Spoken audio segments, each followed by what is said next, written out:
Saudara, sebelum kita mendengarkan bagian firman Tuhan, mari kita mohon pertolongan Roh Kudus menolong kita satu di dalam doa.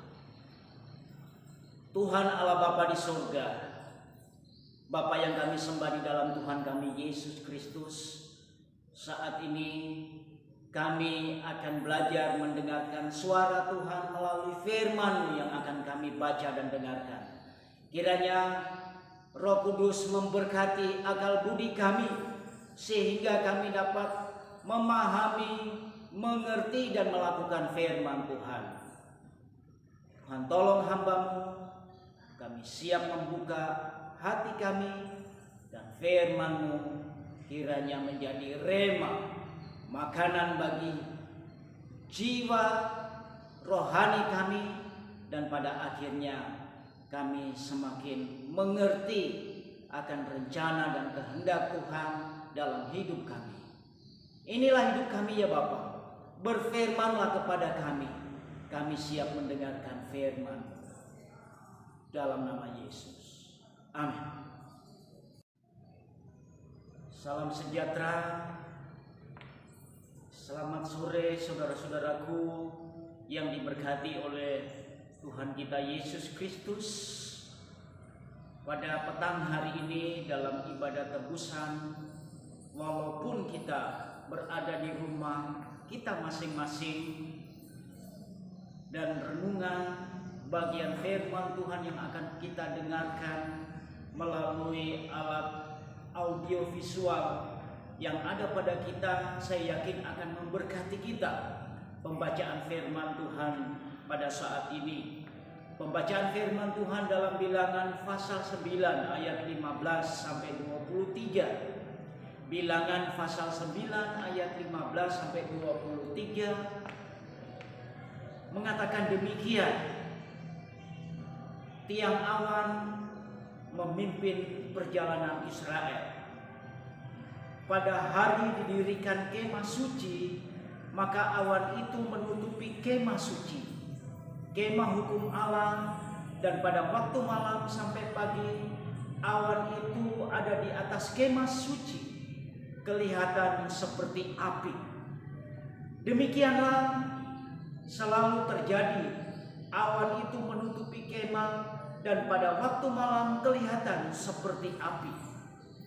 Dan setiap kali awan itu naik dari atas kemah, maka orang Israel pun berangkatlah, dan di tempat awan itu diam, di sanalah orang Israel berkemah.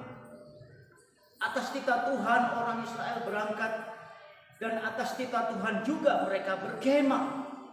Selama awan itu diam di kemah suci, mereka tetap berkemah. Apabila awan itu lama tinggal di atas kemah suci, maka orang Israel memelihara kewajibannya kepada Tuhan dan tidaklah mereka berangkat. Ada kalanya awan itu hanya tinggal beberapa hari di atas kemah suci, maka atas titah Tuhan mereka berkemah di atas titah Tuhan juga mereka berangkat. Ada kalanya awan itu tinggal dari petang sampai pagi. Ketika awan itu naik pada waktu pagi, mereka pun berangkatlah, baik pada waktu siang, baik pada waktu malam. Apabila awan itu naik, mereka pun berangkatlah. Beberapa lama pun juga awan itu diam di atas kemah suci, baik 2 hari, baik sebulan atau lebih lama, maka orang Israel tetap berkemah dan tidak berangkat. Tetapi apabila awan itu naik, barulah mereka berangkat. Atas titah Tuhan mereka berkemah, dan atas titah Tuhan juga mereka berangkat. Mereka memelihara kewajibannya kepada Tuhan menurut titah Tuhan dengan perantaraan Musa. Saudara-saudaraku yang dikasihi oleh Tuhan, Tema firman Tuhan pada petang hari ini dalam ibadah tebusan, tiang awan dan tiang api. Saudara, kita sedang berada di hari yang ke-17 di tahun 2021. Kalau dalam satu tahun 365 hari, berarti kurang lebih 348 hari kita masih menjalani 2021 ini. Satu langkah di depan kita tidak pernah tahu. Ada banyak hal yang sudah terjadi selama kurang lebih 17 hari di tahun 2021. Dengan jatuhnya pesawat Sriwijaya Air, ada gempa bumi di Sulawesi Barat, Majene dan Mamuju, ada banjir bandang di Kalimantan Selatan dan Barat, bahkan ada bencana longsor di Sumedang, Jawa Barat, gempa bumi yang lain di Nusa Tenggara. Saudara-saudara, kalau di awal tahun kita telah mendengar bagian firman Tuhan bahwa ada harapan baru di tahun yang baru. Kita berharap di tahun yang baru ini wabah segera berlalu. Tetapi harapan-harapan itu sepertinya memupuskan keinginan dan harapan kita. Terbukti saudara-saudara kita yang kena wabah semakin banyak. Apa maksud Tuhan dan apa rencana Tuhan untuk hidup kita, untuk negara kita, untuk dunia ini? Tidak ada satu orang pun yang tahu. Tetapi satu keyakinan kita tetap pegang janji Allah.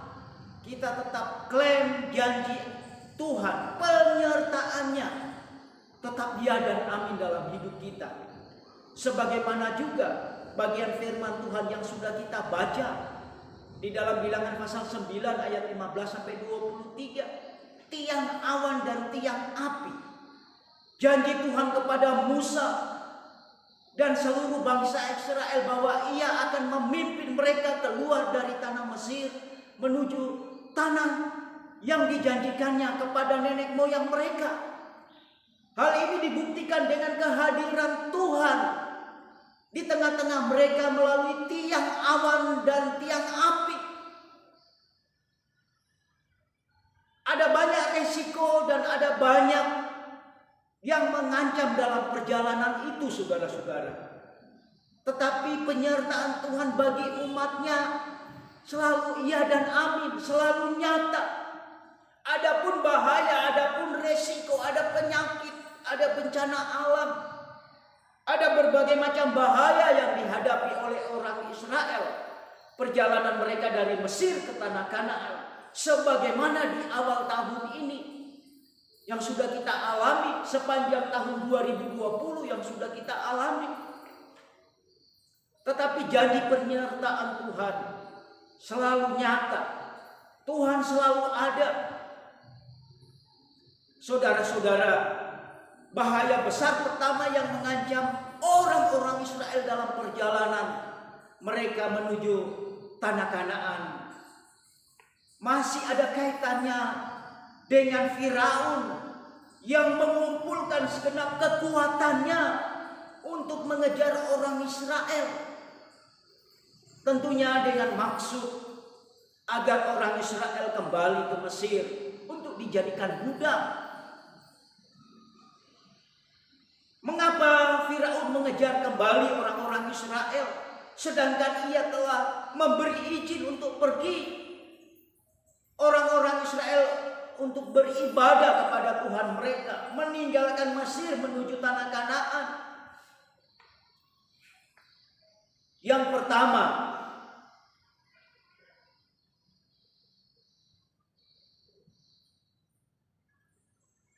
Hati Firaun sangat keras.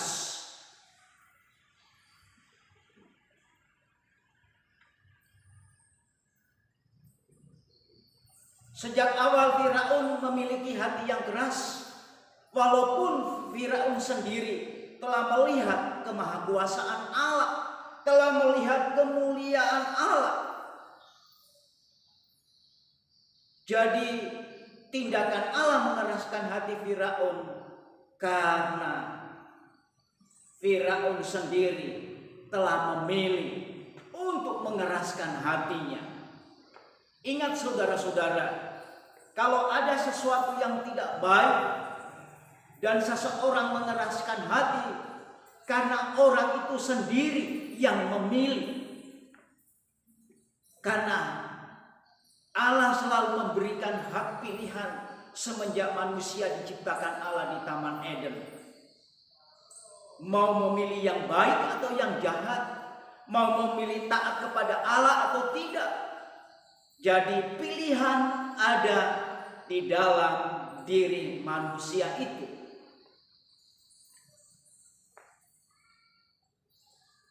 Kedua, Firaun mempertahankan harga dirinya.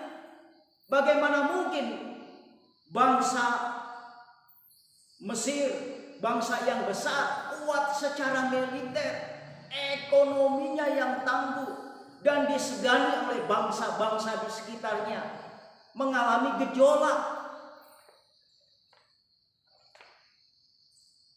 Dan Firaun tidak dapat mengatasinya. Jadi Firaun merasa gengsi pada saat orang-orang Israel pergi meninggalkan Mesir, maka akan jadi cerita oleh bangsa-bangsa yang lain di sekitarnya bahwa Firaun sebagai bangsa raja yang besar, Mesir sebagai bangsa yang besar, kuat secara militer, ekonominya tangguh, tetapi akan terjadi gejolak. Hal inilah yang menyebabkan Firaun kembali mengejar orang-orang Israel untuk kembali ke Mesir, mempertahankan harga dirinya, gengsi, ya, sehingga Firaun kembali memaksa orang Israel untuk kembali ke Mesir. Ketiga, tindakan Firaun mengejar bangsa Israel, bahwa Firaun mengalami ketakutan yang sangat hebat akan terjadi goncangan ekonomi. Dan di Mesir, semua buruh dan tenaga kerja di Mesir akan sangat berkurang. Orang-orang Israel yang tadinya bekerja di Mesir meningkatkan taraf ekonomi bangsa Mesir. Militernya, tentaranya sangat kuat, tetapi apabila orang-orang Israel semua meninggalkan Mesir menuju tanah Kanaan, maka akan terjadi goncangan ekonomi, terjadi krisis ekonomi, bahkan dikatakan juga akan terjadi krisis militer. Saudara-saudaraku yang diberkati oleh Yesus Kristus, inilah alasan-alasan mengapa Firaun yang tadinya mengizinkan orang Israel untuk pergi dari Mesir menuju tanah Kanaan dan akhirnya mengejar kembali untuk membawa mereka kembali ke Mesir, karena Firaun yang pertama, dia telah memiliki hati yang keras, memiliki hati yang tidak peduli kepada suara Tuhan. Lalu Firaun mempertahankan harga dirinya. Ya, bagaimana mungkin Mesir, bangsa yang besar, kekuatan militernya besar, ekonominya kuat, Dan pada saat orang-orang Israel tidak ada di Mesir nanti, maka tenaga buruh pekerja akan kurang, ekonomi menjadi merosot, militernya akan menjadi lemah. Maka inilah yang menyebabkan Firaun berkeras untuk mengejar kembali orang-orang Israel.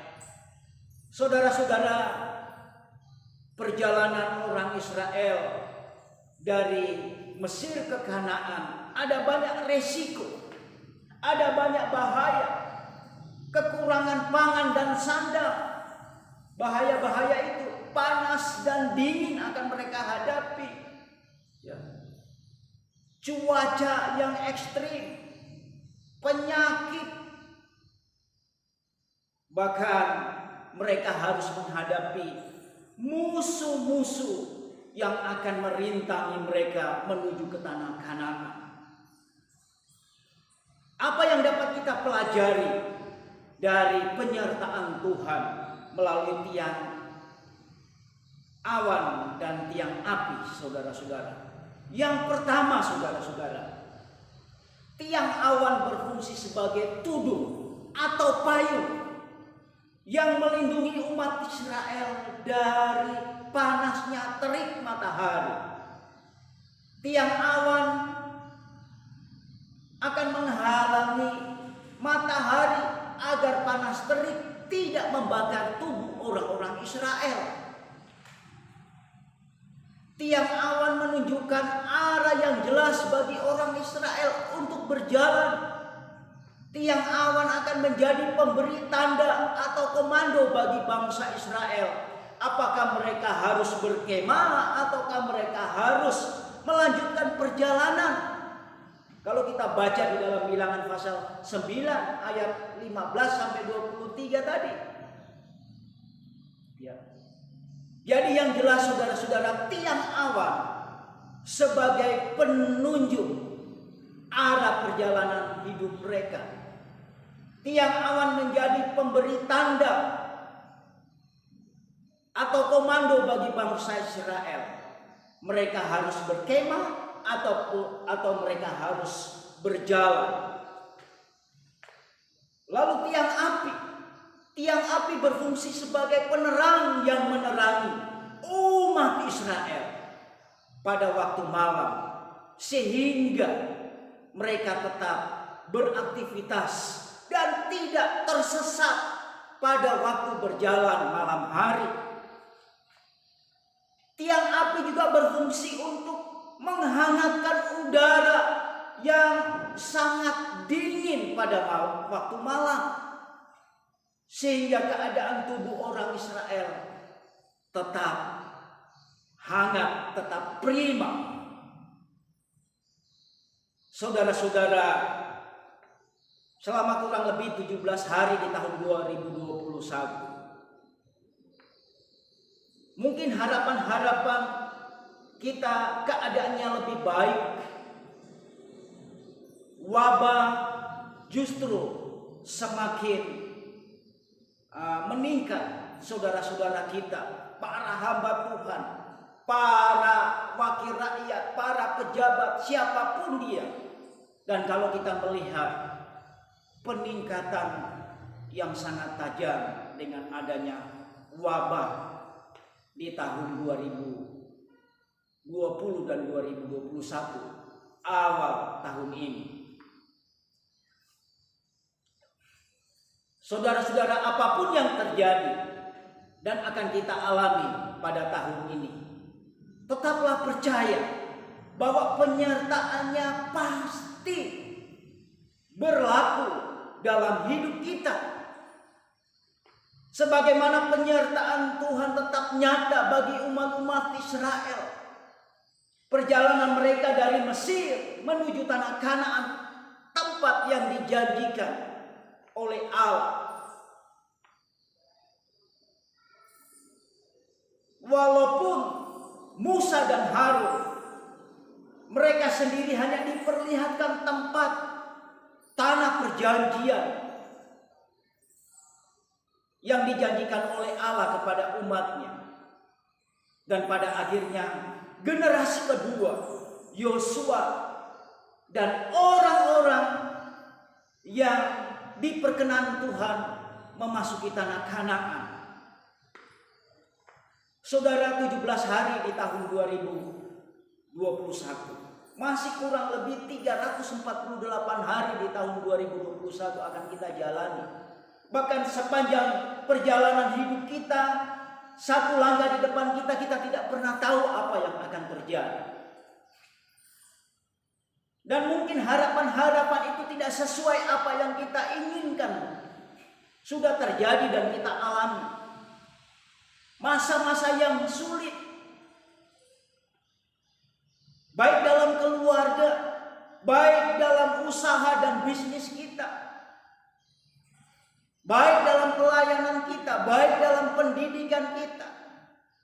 Sepertinya tidak ada titik terang untuk menuju kepada yang lebih baik. Saudara, apapun itu yang terjadi dan akan kita alami di tahun ini dan di sepanjang perjalanan hidup kita,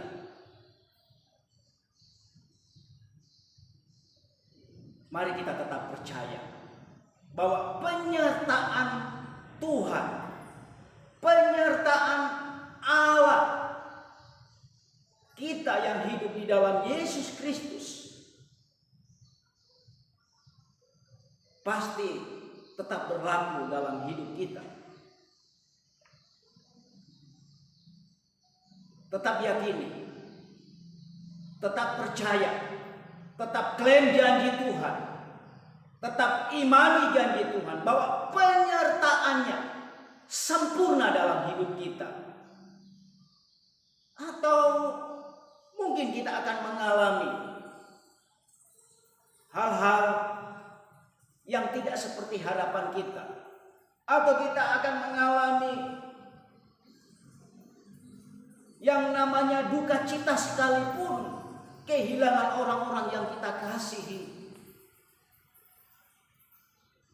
Yakinlah saudara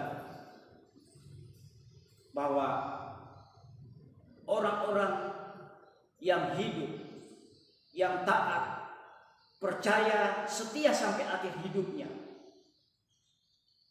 jiwanya, rohnya telah dijamin oleh Yesus Kristus bahwa sebagaimana janji Tuhan di dalam Wahyu pasal 2 ayat 10 bagian B, hendaklah engkau setia sampai mati, maka aku, di situ Yesus, Guru besar Yesus akan mengaruniakan kepada kita mahkota kehidupan yang kekal. Ada satu pesan kekuatan dari firman Tuhan supaya kita tetap percaya di dalam menapaki perjalanan hidup kita di tahun ini dan sepanjang perjalanan hidup kita. Dalam Ulangan pasal 31 ayat 8.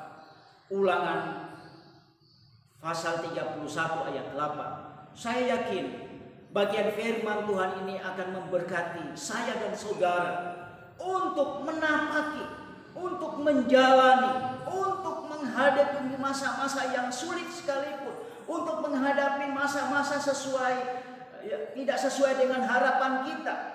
Tetap percaya janji Tuhan. Dalam Ulangan pasal 31 ayat 8 mengatakan, sebab Tuhan, Dia sendiri akan berjalan di depanmu. Dia sendiri akan menyertai engkau. Dia tidak akan membiarkan engkau dan tidak akan meninggalkan engkau. Janganlah takut dan janganlah patah hati. Kiranya Tuhan tetap menolong kita. Kita tetap percaya bahwa penyertaan Tuhan dalam hidup kita sebagaimana itu dinyatakan oleh Allah kepada umat-umat pilihannya bangsa Israel melalui tiang awan dan tiang api pada waktu siang, pada waktu malam hari, di sepanjang musim perjalanan hidup umatnya, di sepanjang musim perjalanan hidup saya dan saudara. Tuhan katakan, Dia sendiri akan berjalan di depan kita. Dia sendiri akan menyertai kita. Dia sendiri akan menopang kita, tidak meninggalkan kita. Dan kita jangan takut, jangan patah hati, tetap semangat, tetap berpengharapan di dalam Tuhan kita Yesus Kristus. Tuhan memberkati kita. Haleluya. Mari kita satu di dalam doa. Tuhan Allah Bapa di surga, terima kasih. Sungguh kasih dan penyertaan Tuhan sempurna dalam hidup kami, tetap nyata di setiap musim perjalanan hidup kami, baik masa lalu, saat ini, apapun yang sedang terjadi dan kami alami, dan di masa yang akan datang.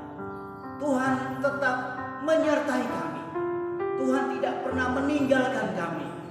Tuhan selalu menopang dan menuntun langkah perjalanan hidup kami, sehingga kami tidak perlu kecewa, patah hati, tetapi tetap semangat dan memiliki iman pengharapan di dalam Kristus yang selalu menyertai dan ada untuk hidup kami masing-masing orang-orang yang percaya. Bapa, terima kasih. Janji-Mu pun berlaku dalam hidup umat-umat-Mu saat ini.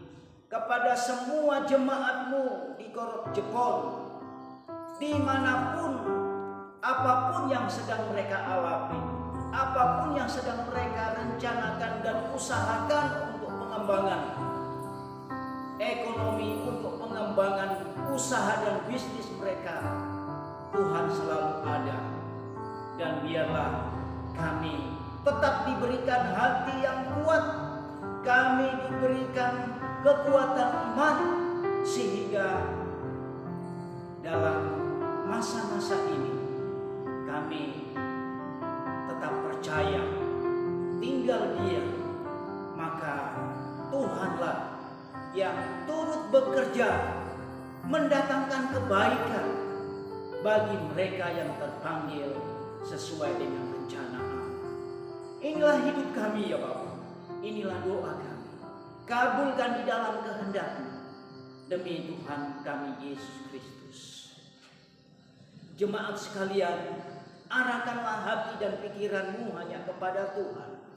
Damai sejahtera Allah yang melampaui segala akal, kasih dan penebusan Yesus Kristus, serta tuntunan Allah Roh Kudus, Tritunggal yang besar, menyertai kita mulai dari saat ini sampai selama-lamanya. Amin. Tuhan memberkati kita. Tuhan memberkati jemaat sekalian. Haleluya.